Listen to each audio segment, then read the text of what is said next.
Hello and welcome to the two-man power trip of wrestling. I'm your host, JP John Poz. With me today, very special guest. You may know him as the Cuban Assassin. He's of course been at WCW, the WWF. He's been there in Japan. He's dominated Puerto Rico. He's dominated Portland. He is of course Fidel Sierra. Welcome to the two-man power trip. How you doing? It's great. Fidel Sierra, the Cuban assassin, the Cuban heavyweight champion, you forgot to say. Yes, yes. What's going on in your world? What have you been up to? Oh, man, I've been doing, meet and greets, and I just got back from the gathering in North Carolina, Charlotte, and it was great. And before that, I was for Herb Simmons in St. Louis, and that was also great, such first class people. And I'm in the middle of sort of starting a promotion with some people. It's called Legends of Wrestling LLC, and I'm working on it. And it's, so I don't want to jump on it. So it just says, oh, here's another independent group or whatever. I'm just trying to do it the right way. Um, and I got a lot of stuff going on,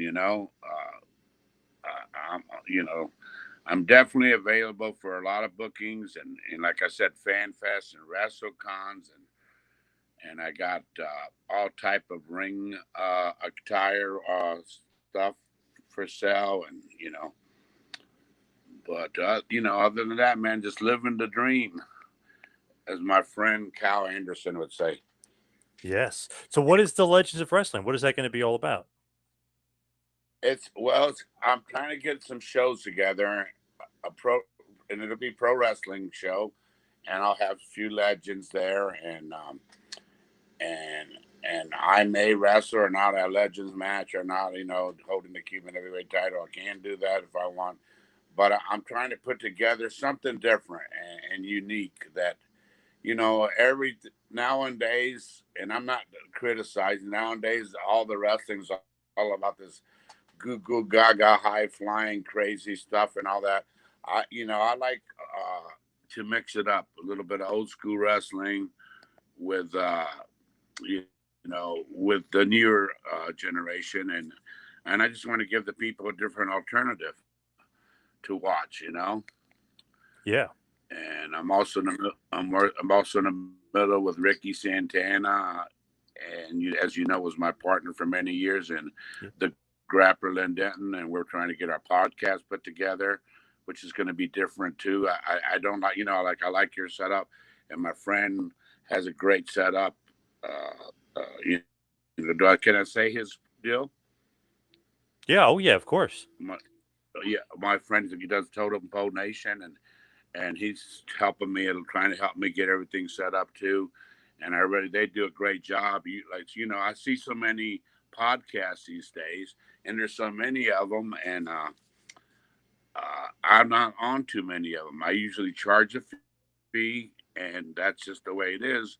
But I just like it when they're done really professional. And I see some of them that are done professional, and then there's some of them that just I don't even know how they got to do the podcast.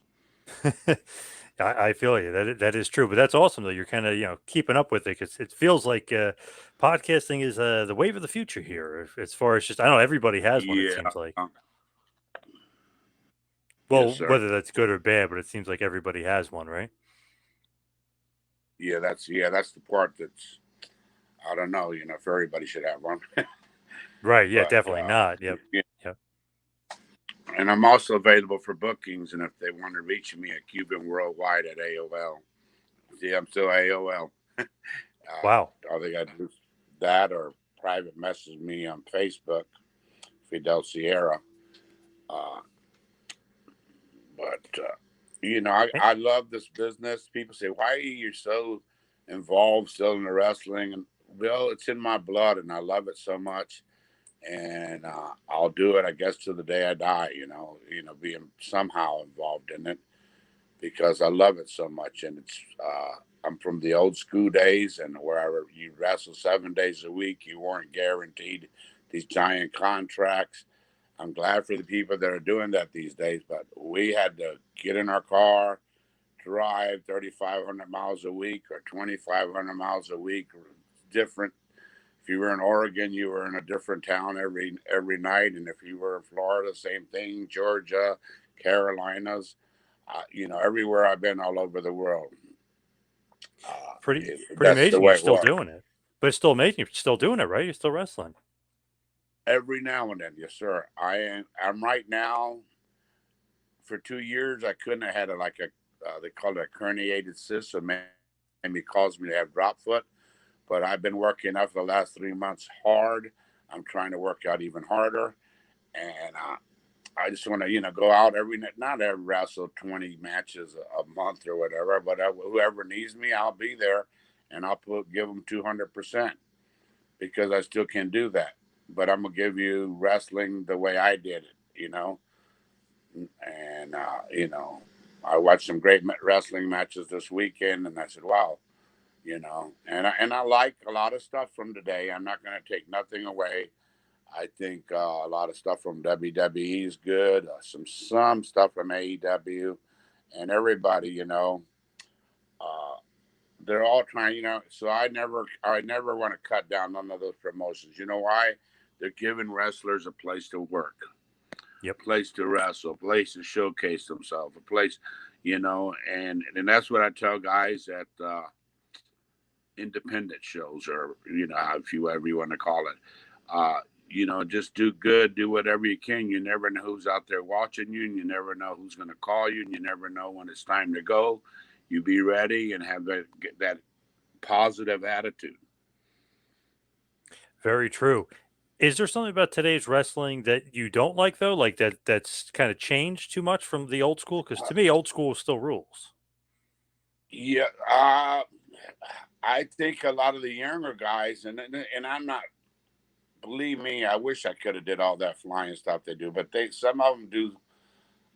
I'll watch a match sometimes, and they do like 20 crazy things, and then they end the match or something. And I've been at shows, and they've asked me, "How was my match?" I say, "Well, you did 20 things earlier, and then you ended the match with this that couldn't even come close to what you did for a finish. Wasn't even close to what all those other crazy deals you did." So it's hard nowadays. A lot of people don't do the storylines. They don't grab a hold. They don't try to tell a story. They think just flying around, and that's what cuts it in this business, and it don't. You think the psychology has been lost throughout the years? I think the psychology's been lost to a big extent, but it all depends. I think people can knock Vince McMahon all they want, but if you look at the bloodline stuff they're doing, and you watch some of the girls, I take my hat off to the women in wrestling these days. They can be in the main event, where in my day, the poor women, it was hard. They wrestled so good, and it was hard just to get on the card. And now, look, in any organization, whether it be WWE, AEW, Impact, NWA Pro Wrestling, they all, the women can carry the main event match. And that's amazing to me, because they got it. They're working so much harder. For you to be on the main event, let's say of SmackDown or Raw or AEW, where they had the women's title just switch hands not so long ago. That's not, that's fault. You're following a lot of other people that did a lot of crazy stuff, and you still get a great reaction. I think that's a big plus in your career and match. Any of the women that stick out to you? Oh God, there's there's so many. I think Charlotte Flair and Asuka and all them in WWE do good. I think the new women's champion for AEW. I think she's great. The Tony Storm girl's great. Then I was just with I've seen a girl named Savannah. She wrestles for Impact, and she wrestled. I can't think of the name of the girl, but what a match they had. And I said, wow, those girls just had a wrestling match, but it was an old school style type of wrestling match with some good flying and all that, but it really was good. Definitely different, the women nowadays. They can carry themselves, like you said. They can kind of carry the show, or maybe even a main event. Maybe a lot different from years back, for sure. Yeah, years back they when I got that opportunity, it was a whole different era. For sure. As far as you and your career going back, when you came into the business, I guess it's late 70s, trained under Hiro Matsuda. What was that experience like? Because obviously heard some stories of Matsuda being a pretty damn tough trainer. Yes, he was. I was lucky. See, before Matsuda, I don't. And I'm not. When I got into pro wrestling, I got to thank the late Rocky Johnson and his wife Ada Maivia. She had a big part of it, and the late King Curtis Ayakea.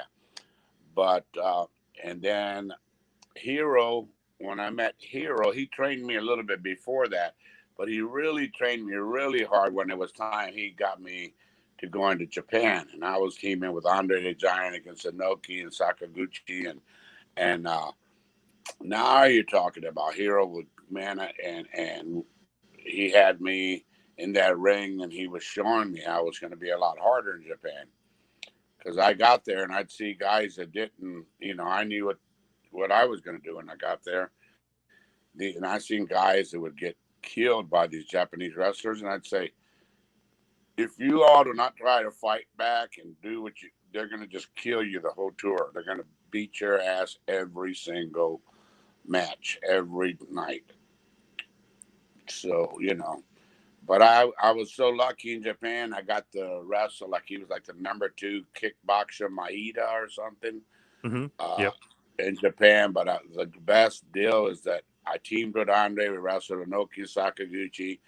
Inoki liked me. I wrestled him all over Japan. Great matches. So, I mean, he would lay them in, and that's why the Japan style wrestling in Japan in those days, you can do all that stuff, and they every now and then they'd clap. They're so into the matches, and if you got them to clap, they're really something you did that they really liked, you know. How did you get over But there? How did that happen? Like, you got that opportunity? well, through Hiro Matsuda, I went there at least 5 to 7 times through Hiro Matsuda for New Japan Pro Wrestling, if not more. And then I went for Tenru's. At that time, it was called War. Yep. And I went for Wings, IWA Wings, which was owned by Victor Quinones, God bless his soul. And, I've been so lucky, and I wrestled for every one of those companies. I wrestled Chris Jericho for Tenru and War, and I've had my great runs. People say, "Oh, you never," I said, "You know what? I beat Ric Flair in Oregon. It wasn't for a title match, and then I got a title match against him because that's the way it was back then. And then we did our hour draw, and it was great, And I got the rest of Hardy Race, and I knew what it was like. Each one of them were different characters, you know. Team with Jack and Jerry Briscoe. God bless Jack Briscoe, one of the best world champions ever. We had 6-man tags around here in Florida. Uh, the it was like getting a college education in pro wrestling back then. What was it like wrestling Flair? Because obviously you said you had to wrestle him multiple times, but that's awesome when the champ comes into the territory. I mean, it's huge that you have the honor of wrestling him. Yes, that because at that time I was doing a character called Top Gun that I created. You know, and he came in. I had a non-title match with him, like in Eugene, Oregon. I beat him 1, 2, 3, right in the middle. Then he came back a month later, so that got me a chance. I wrestled him uh, at the Portland Sports Arena, and it was an hour draw. And the people, man, my chest was bleeding by the end of the match. His chest was bleeding, but it was really great. And then I got to wrestle Ric Flair also in WCW a few times, but they were like 10-minute, 12-minute matches, and you know, So I always had a good relationship with Ric Flair. I had a good relationship with Harley Race. They knew if they were wrestling me that they weren't going to get hurt, or I wasn't going to get hurt by them, unless I was stupid and tried to take Harley Race down or something. Right. But so it's unique, and just it was, I guess, lucky. I got to wrestle them all, from Steamboat to the late Jay Youngblood to so you Buzz Sawyer. You just I can't name so many of them that I got in the ring with. When you were having that feud with Flair, a little mini feud, you wrestled him a few times. Who gets the idea of like that you're going to have that hour-long draw with him after you pin him? Is that Don Owen like giving you the big push? Well, yeah, I was the top. Yeah, I was the top baby face at that time. I was uniquely in Portland, Oregon. I wrestled under three different characters and held every title. So I was like the Northwest champion. So automatically being the Northwest champion, you're first in line to get a world title shot. And so then it was you know I was there when Playboy Buddy Rose was booking. I was there when Rip the Cripper Lawler was booking, and I was there when Lynn Denton the Grappler was booking. But Don Owens, it was Don Owens' decision. Let's put it that way. And Don Owens, to me, was one of the best promoters ever. Payoff wise, treated me so good. And I don't say that because he put me in a main event with Ric Flair. I say it because he was a down to earth, good guy who didn't care about nobody, what any other territory thought. When he gave me these first names, he gave me the name Destroyer, and he said, and I said, Don, there's already been a Destroyer. I don't care. This is my Portland wrestling. I can name you whatever I want. Yes, sir. And and he took care of me of that, and then I became the assassin. I told the same thing, and he jumped all over me. And then I lost a loser leave town. Went to Japan for 5 weeks. I lost the loser leave town to Playboy Buddy Rose, and that was when the movie Top Gun, the first Top Gun movie, had just come out. And I said, well, I was in Japan. I said I already had that in my mind, and I made the character Top Gun, and I played no no no no no, and it really got over the people. I was doing unreal with Polaroids and merchandise, and just it was unreal. What a great territory. I almost feel like it's like under the radar though for some reason. Maybe because the footage there's not enough footage out there. I'm not sure why. Well, there is. If you go to I know Rock Parsons has got a lot of footage of it. I forget his deals on the TV. I don't know. You go through one of those app TV deals and you can find it. And another guy named Rich Patterson, he got all of Playboy. When Playboy Buddy Rose passed away, Playboy Buddy Rose's wife, Buddy would record every single Portland wrestling match.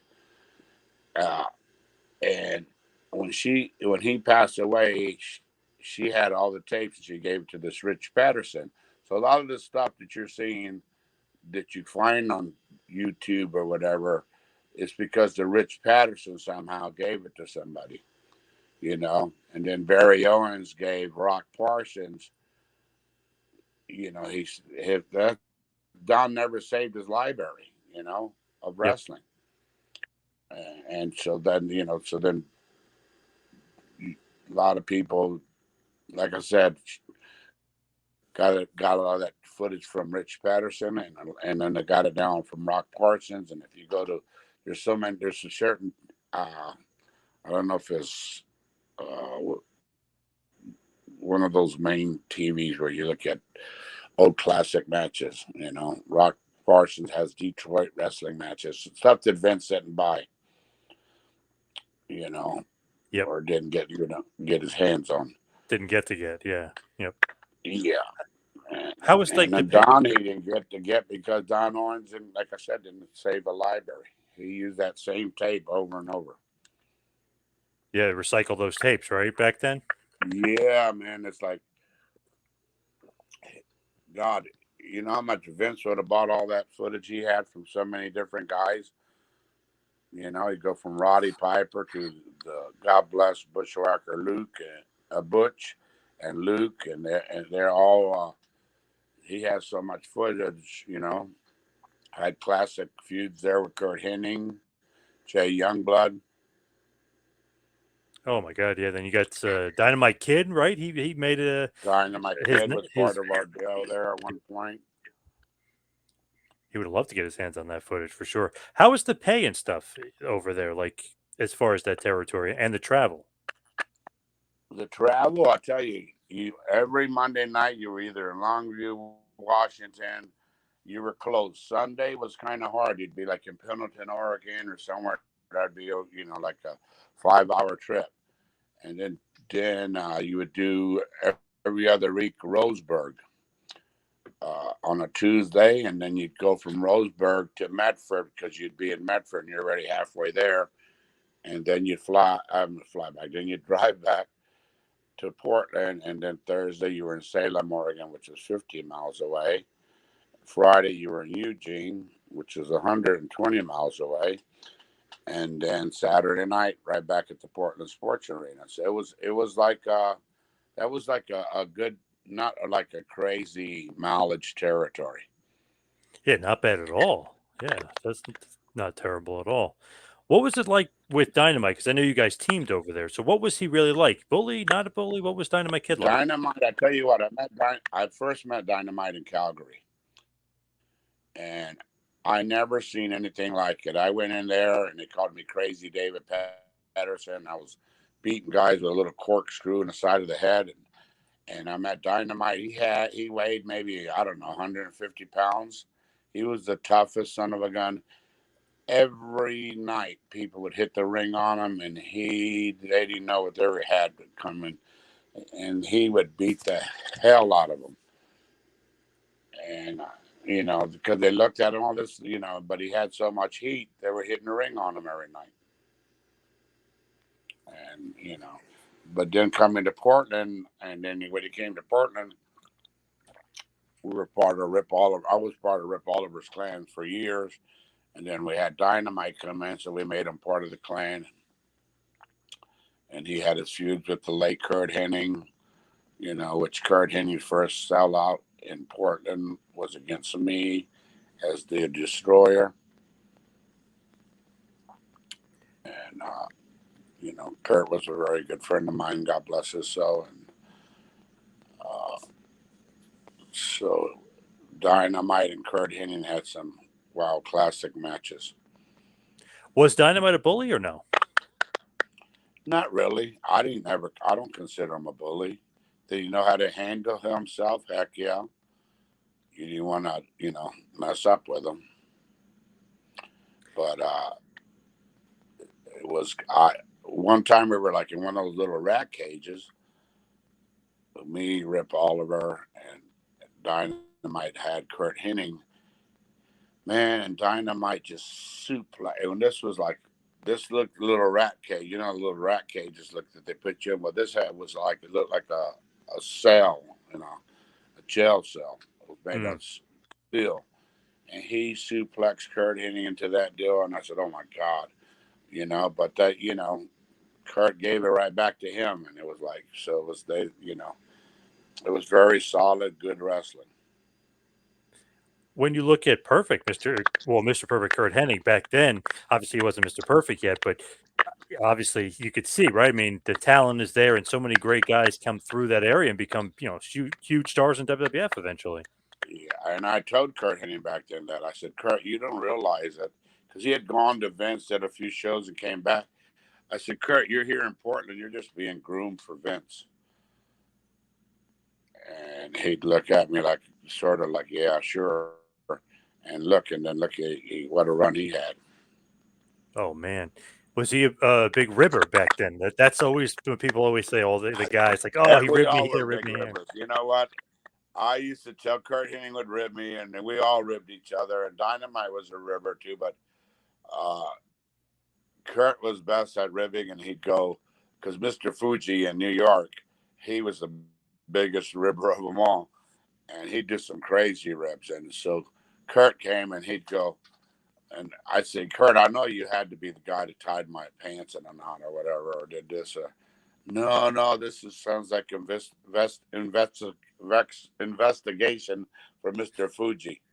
Well, and I said, right, Yeah. and, I always love to hear those rip stories with him where he'd have the other person convinced it wasn't him because he was so much like, all right, we're going to find what happened to this guy's bag. We're not leaving the locker exactly, room until you did it, but it was exactly, him that actually did it. Yeah. yeah, you know, and then I was lucky, Ricky Santana, who we teamed up all over the place, and here in Championship Wrestling in Florida, held the belts together, and when he came to the Northwest, held belts together there, but yeah, man, I seen Kurt one time. He told me to come out of this building with him, and he had a boot in his hand, and I look at him, and he lights this TNT and he drops it in the boot, and the boom, and the boot just flew like 10 feet in the air, spinning, landed straight standing up, and the whole bottom of the boot looked like somebody shredded it with a razor blade. Oh, shit. And so then he put the boot back in the dressing room, and I said, I got to see the reaction of this person. And I said, I can't believe he just did that. And the guy goes to put his boots in right away. Says, oh, nice, Kurt Hennig, And Kurt said, what are you talking about? I didn't touch nothing of yours, And Luke Brown, the referee back then, he's passed away. He says, man, that looked like somebody put razor bladed it all to shredded it, but it really was blown up, That's awesome, though. Yeah. I love it. And they'd get Crazy you an rib. itching powder. They'd get you an itching powder, or you'd come back and you'd have padlocks on your bag, and I would be like, so I got to the point where this is what I would do. I would know, maybe I was in a couple of those ribs with Kurt Hennig, but what I would do is I automatically put a padlock on my bag that I had the combination to. And I would go, oh, that's nice. Who did this? Because I already knew that like 10 other bags got locked up, and it wasn't all. Maybe I did one of them and Kurt did the other 8. But, and everybody'd come back and they would be so ticked off. So then with the referee, like I said, Luke Brown, he ended up getting bow cutters, and he was cutting the boys' locks off their bag for $1 a lock. Smart. Yeah. So then that right away, Kurt spun it around. How do you know he's not the one putting the locks just to make $1? Yes. Ingenious. Yes. That's great. Now, through your career, though, yes, sir. Oh, sorry, I didn't mean to cut you off. No, go ahead. I was going to say, through your career, like you were like everywhere. It's crazy. Like every territory, you played so many different names. You mentioned the Destroyer, the Assassin, obviously the Saint. But when do you become the Cuban Assassin? Because I feel like that's what you're kind of most known as. Okay. I get questioned on that a lot. When I was just now at this gathering, a guy came to me and I signed some cards, and 2 of them were me. The other 3 were the original Cuban Assassin. His name is Angel. Yep. So me and Angel were supposed to go to Japan. It didn't pan out, but we had took pictures together. And he told me, he said, you should take advantage of this Cuban Assassin deal. I'm never going to go to Florida. I'm never going to go to Georgia. I'm never going to go to, and I said, okay. So what I did is I did Fidel Sierra, the Cuban Assassin. And then in Japan, I was just a Cuban Assassin. So that's how that got that name, because for a while his son wrestles as a Cuban Assassin, and I had a little bit of heat with him, but he didn't realize his dad had gave me that permission. And now we all get along great, we talk on Facebook or whatever. But that's one tough cookie there, Angel. You don't want to get him mad. So he gave you the blessing.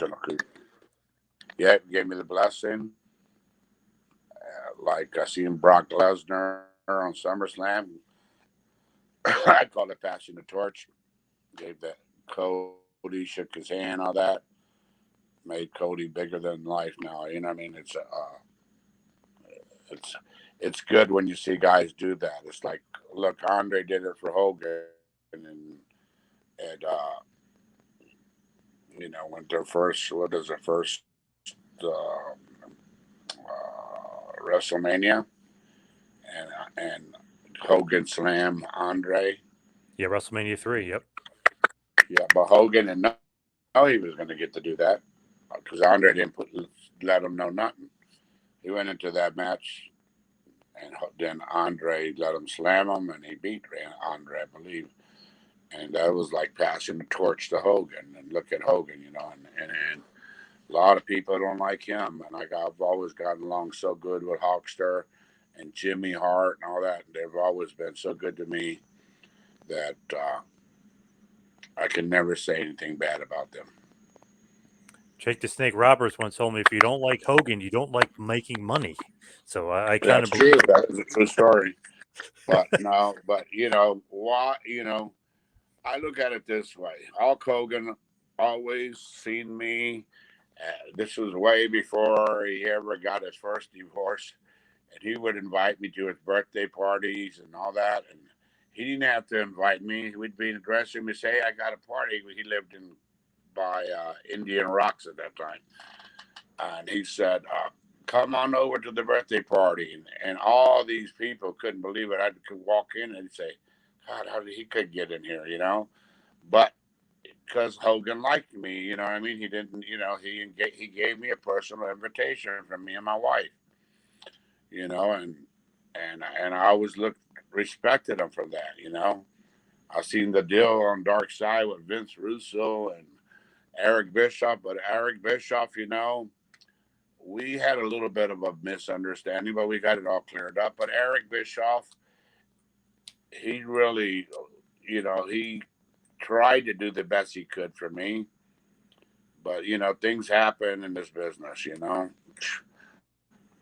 I could have been in WWE managing Razor Ramon, God bless her soul. But there's a big, long story about that.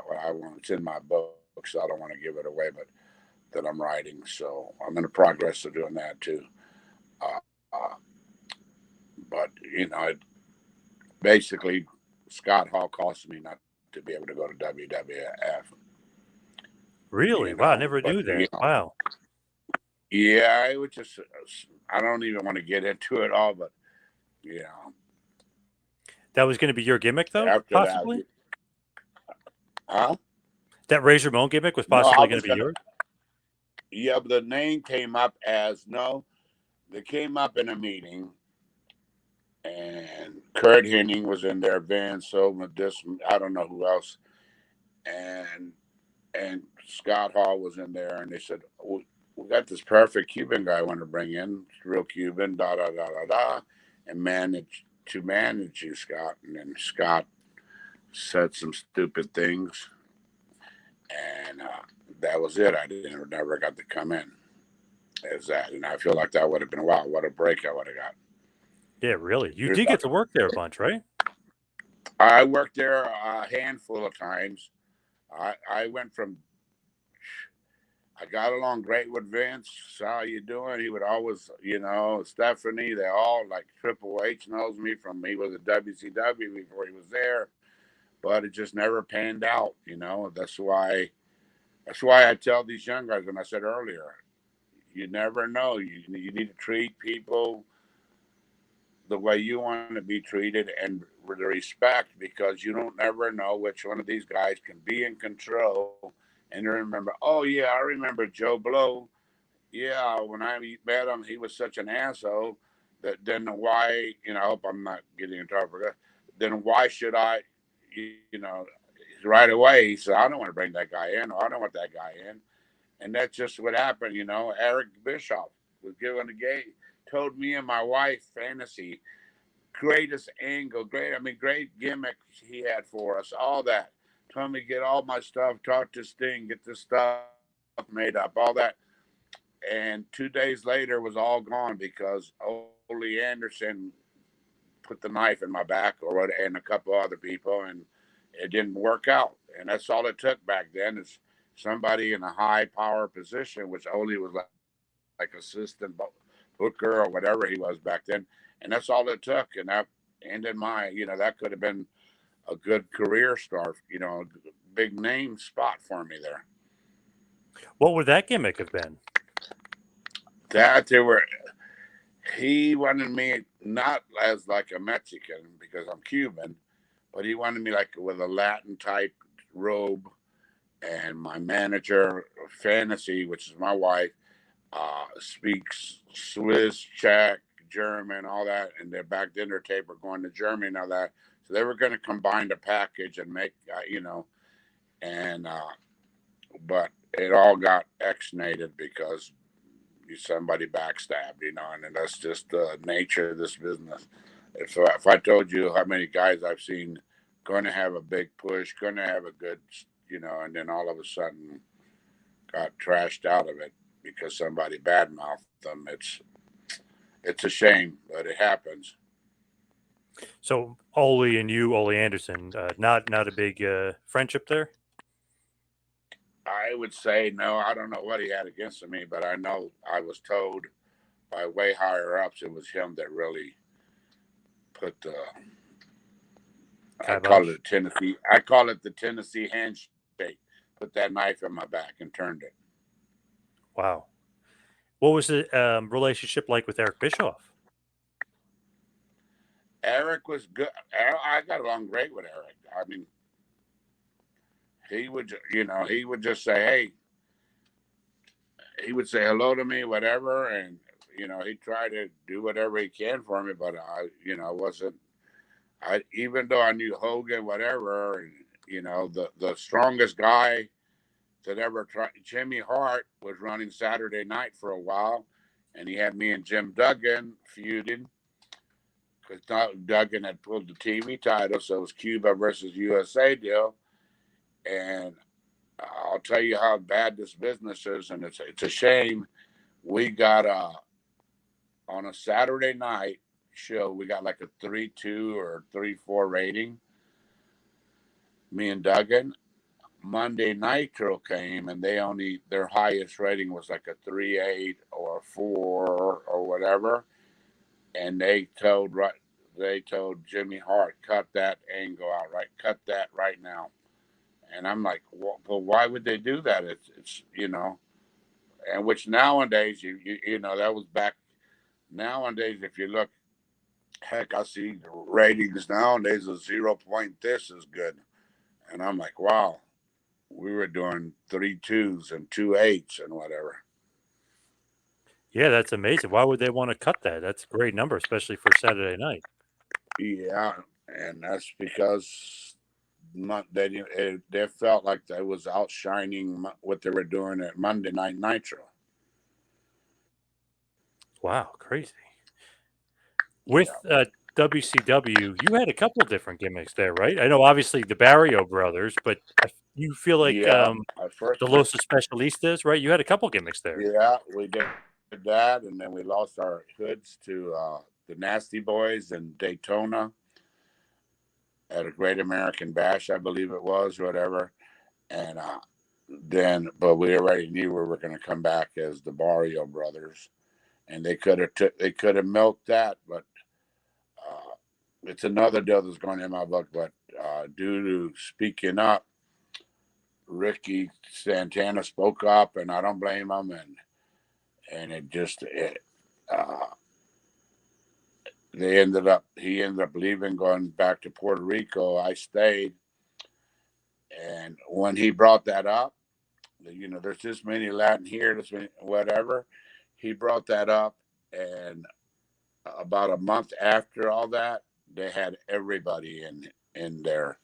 They had Conan with all his, in Conan. Oh, the LWO, yeah, they actually brought that back recently. Yeah, yep. Yeah, but Conan, I get the ultimate respect for Conan. I wrestled him in Puerto Rico. He came in the first time. I don't know if they were doing a test on him, but they had me beat him. But then then he beat me all over back. But it drew some money too. But Conan and I have always got along so good. And let me tell you something. That guy is so sharp. People don't look at him that way. But if you look at Conan, he runs that whole AAA office. And I so there's more people, but I'm saying I give so much credit to Conan. He is such a down to earth guy now with me. He's always been. And I really got so much respect for him. And I love everything he's doing there for AAA. Uh, and and not because I'm trying to get booked there for a tour, my last Hmm. goodbye tour to Right. Mexico, but he's really straight up. I seen him at CAC, which is coming up again, uh, and he right away gave me a big hug and just those are the guys. When you see guys and they see you and they're way up, they're making good money, whatever, but they still remember you and they give you a big hug and said it's so good to see you. It means so much because some of these guys that have gotten that big headed or whatever, that or got big headed because they're in a big position, they don't do that anymore. And I come in a dressing room, I hug everybody, shake everybody's hand, even and I just came from a show where I seen two guys go home and shake everybody's hands. It's not, it's not taught in our business anymore. Back in our day, oh my God, if you didn't do that, you'd be probably thrown out of the dressing room. Got to have respect. That's it. And a lot, so I'm not saying everybody, a lot of people are not being taught that proper respect. When you look at your time in WCW, did you have a good time? I mean, did you enjoy it? I mean, obviously you were there for quite a while. Was it Oh yeah, positive or? I enjoyed every minute of it. The first time I went there. Like I said, I got a call from Kevin Sullivan and Ric Flair were like help booking it, and they said, "Do you want to come to WCW?" And I said, "Yeah." And they brought me in, and I wasn't on contract, but I was making pretty good money. Um, and then from there, it went on to Here Come El Gigante. And so they had me with El Gigante traveling everywhere. And, they had to stay here in Tampa. I live here in Tampa, but they had to go flying him and keeping him. And Matsuda was training them. And Matsuda, God bless his soul, and God bless the giant El Gigante too. But Matsuda was training him like he was a small guy. Then I was the guy they would put me in the middle. They'd say, "Well, why is this giant not improving? Why is he can't do this?" And I say, "Well, cannot say this because I wouldn't want to say bad against Hiro Masuda, but the giant's being trained like a regular sized wrestler. He's not being trained to give the big boot. He's not being trained to throw the guy and the guy goes flying. He's not, Yep. And so I took 12 suplexes from him That can't be one fun. time my hero was trained. 12 suplexes and just an empty Portland report and sportatorium. And man, I was like, hero, I can't take no more of these. Oh, one more, because old school training. Do you think he just wasn't cut out for wrestling, or did he have to have the right training? Or I mean, he's a basketball player in essence. Well, I think later on he got better training because we went to Atlanta and then uh, Jody Hamilton, all them were training him a little bit. And um, he could have been better. He hated the wrestling. God bless his soul, because he came to TBS. He came for Ted Turner to be a basketball player because he was the second best in Argentina.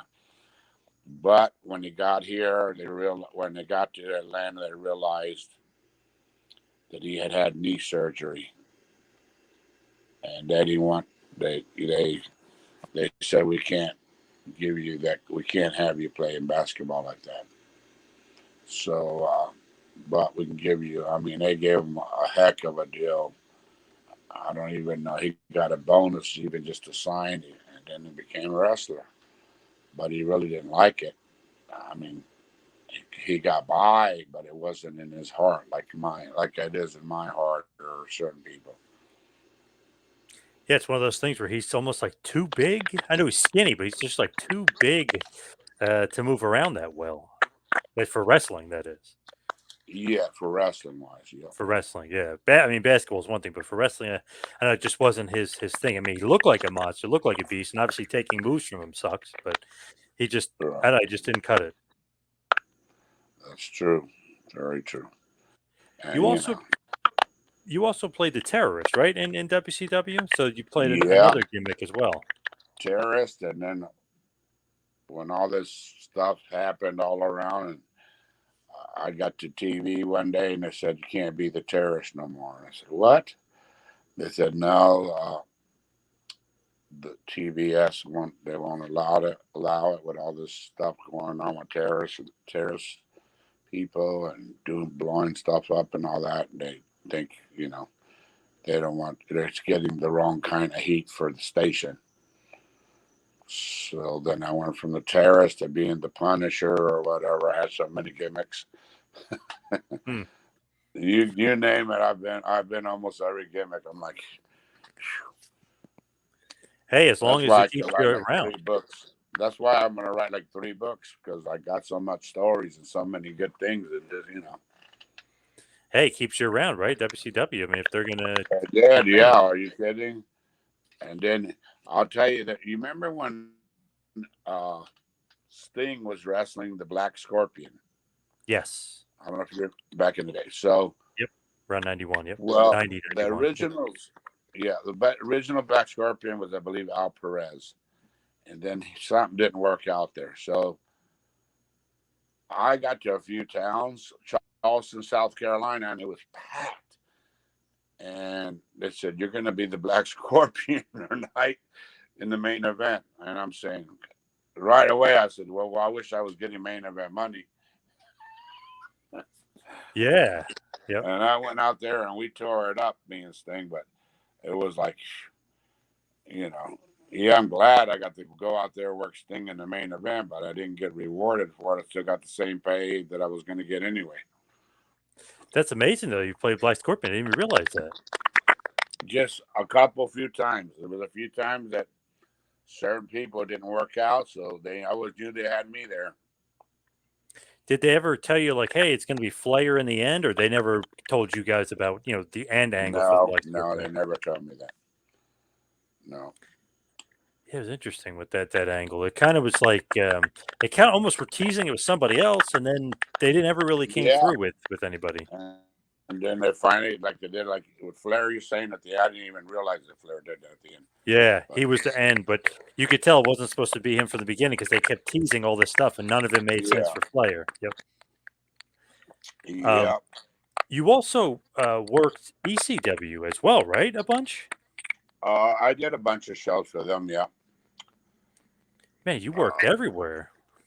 Yeah, I did a bunch of stuff, and my manager, my wife Paula, she managed me here in Florida area when they would come in, and they would let you get on the mic. Another example, we weren't on their TV on a regular basis. We got on the mic, and the whole people were into it. You know what I mean? They were screaming, "She's a crack whore," da da da. And they were, oh, how that's ECW fans are outrageous. And I said, because then all I do is get on the mic for 1 minute, and then that's all. And then they seen that reaction, and on the third, they were here for 4 or 5 shows. By the third show, they said you can't get on the mic no more. And I'm like, why? And they said, well, you know, Paul Lee don't want it, or somebody didn't want it because you're getting more reaction, and you're not even on our TV. Wow. I said, okay. What was the kind of relationship with Paul? Did you have one or no? No, he was always nice to me and all that, but he probably looked at it just like that. Here's a guy that's He's on here. He's Fonzie's brother. You know, uh, and we got him on here, and he's getting more reaction than this guy or that guy, and that we're featuring, and why. So we can't have him get on the mic no more. Hell, I would have been saying the heck of putting him on the mic. Give me a little contract or something. Is Fonzie the one that got you into ECW to begin with? For those shots, yeah. It's funny story, Fonzie. I helped him out. Uh, we're brothers, but now we're not really blood brothers. Everybody thinks we're really blood brothers, but it's because from the time he was 12 and I was 14 anyway, we were friends, and we got into, and I took him with me to Dallas in 1978 when I went. Then he wrestled for I did some stuff for the Funks from Dallas. They sent me there for some shows, and Fonzie went with me, and Fonzie managed refereed a match with the original Sheik, Eddie Farhat, Sabu's uncle, against Terry Funk. And man, Fonzie was a referee, and original Sheik came to the ring with a big snake around his neck. And I said, Fonzie, I never knew you were scared of snake. He said, no, baby, I was just selling it, daddy. You know how Fonzie is. I was just selling it, daddy. I just, and I said, oh, I love you, bro.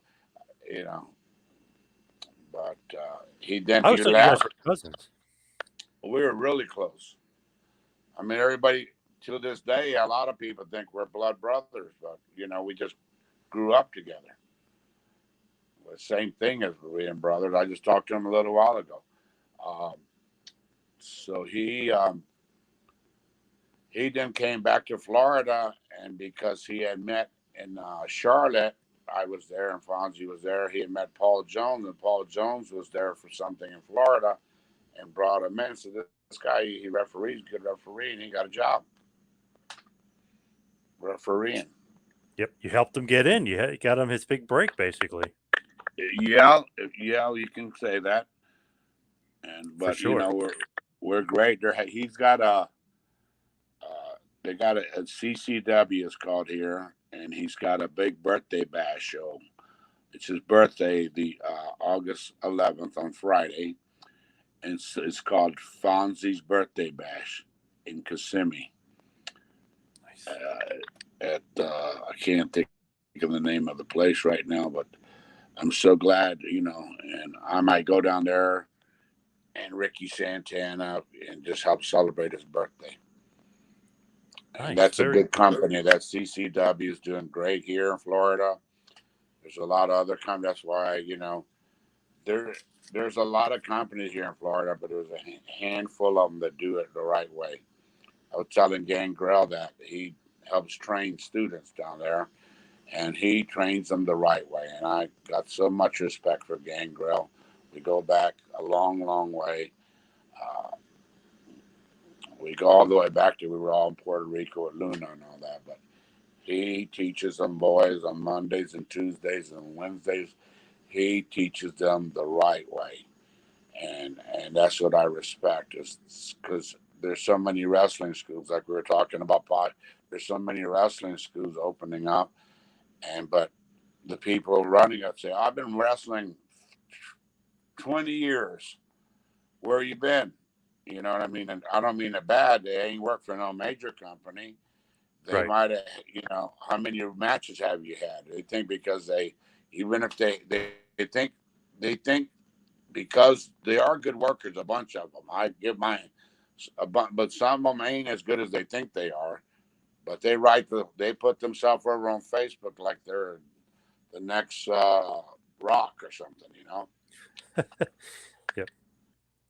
As we hit the wind down here, we head towards the finish. I just have to know, like, your favorite territory, because if you look at it, I mean, my God, WCW, ECW, WWF, JCP, Portland, Japan, Canada, Puerto Rico.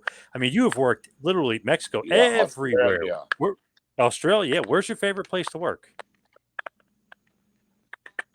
Huh? Where was your favorite place to work? I'm losing you. Your favorite territory. My favorite territory? Yep. That's a hard one, man. It's a very hard. Portland was one of my favorite territories. Florida was one of my favorite territories. I loved the Carolinas, but and I loved going for New Japan Pro Wrestling and England. I was in England for 3 months for a guy named Brian Dixon who just passed away, and he had me and my wife, and we were making some good money there with him, and he treated us very well. And God bless him. Where so many of our brothers that are leaving us in this business. Unfortunately, yeah. Life, I tell, life is short, man. I wake up every morning. I thank God that I woke up in it, And I got I don't know if you've heard of ketamine. I got Yes. this Yep. ketamine treatment. My doctor approved it at St. Pete Rejuvenate, and this Dr. Anna, I call her Dr. Anna, and she did a heck of a job. It helped my pain level from a 10 to about a 4. It's so good. And that's when you meet these great people. It changed to a more positive thinking on everything. And I'm not trying to, I giving them that plug because they deserve it. And if anybody in Florida meets they do all kind of treatments there. It's really good. But back to the favorite territory, I don't, man, there's so many. I love Puerto Rico, and Carlos Colon, I call him the Hulk Hogan of Puerto Rico. I had so many great feuds with him, and we packed places all over the place, all over Puerto Rico. We packed them in, and I had a feud with him in Caguas, Puerto Rico, and everybody couldn't believe it. It was like for 4 weeks straight, we packed them in almost from sold out to a little bit less than sold out, But I respect Carlos Colon a lot, and that's one great territory too that I worked. And Love it. everybody always brings up the Bruce Brody stuff, and I don't like to talk about that. And God bless Bruce Brody because he's a very good friend of mine.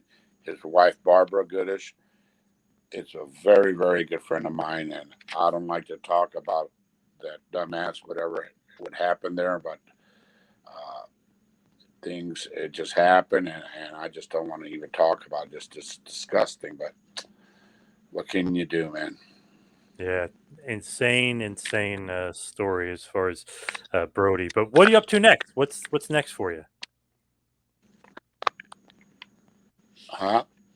What's next? What do you got I coming up? lost you again. What I got coming up? I'm trying to get on some fan fests as legends. I got the Legends of Wrestling I'm working on. I'm working on the podcast. Um, I'm trying to, if anybody wants to buy any ring worn merchandise from me, I got it. The original Cuban heavyweight belt. I would just offered $7,000 for it, and Charlotte at the Gathering, but I think it's worth $10,000 myself because it's the original since 1998 or 97. Uh, I got original robe that I wore all over. That's that I'm asking 2-3 grand for. I got another robe, and I got I got so much merchandise. If anybody wants are interested in any of my merchandise, just contact me to Cuban Worldwide at AOL. All right. Awesome. Where can everybody find you besides that on And social media? Are you on Twitter and stuff? Are you on social media? no, I need to get on Twitter. It's called X now, ain't it? Yes. Yes. So I guess they'll contact you on your on your AOL name. But Mr. Sierra, thank you so much for all They time. can Really email appreciate me, it. or they can private message me through the, Facebook. But the best deal would be email me through Cuban Worldwide. I got plenty of pictures. I got good old school pictures. I got a sweatshirt with a package deal from when I was in Germany with the Ultimate Warrior was in the main event, with me in the UWA title. And I'm trying to sell that picture with that sweatshirt. I got so much stuff, you want to get rid of. I was just looking, I got a trophy, and it's the Wrestler of the Year here in Florida, 1988. And I was like, wow, that's got to be worth something. Definitely, for sure. Definitely. But Mr. Sierra, thank you so much for all But the time. Appreciate it. yep, and like I said, I am available for bookings. I would love it, and anything, if anybody interested for any type of, rather it be parties, whatever, I'm available for bookings. But for matches, I'm also available and meet and greets and anything to do with pro wrestling. Awesome. All right. Thank you. Appreciate all the time. Thank you, sir.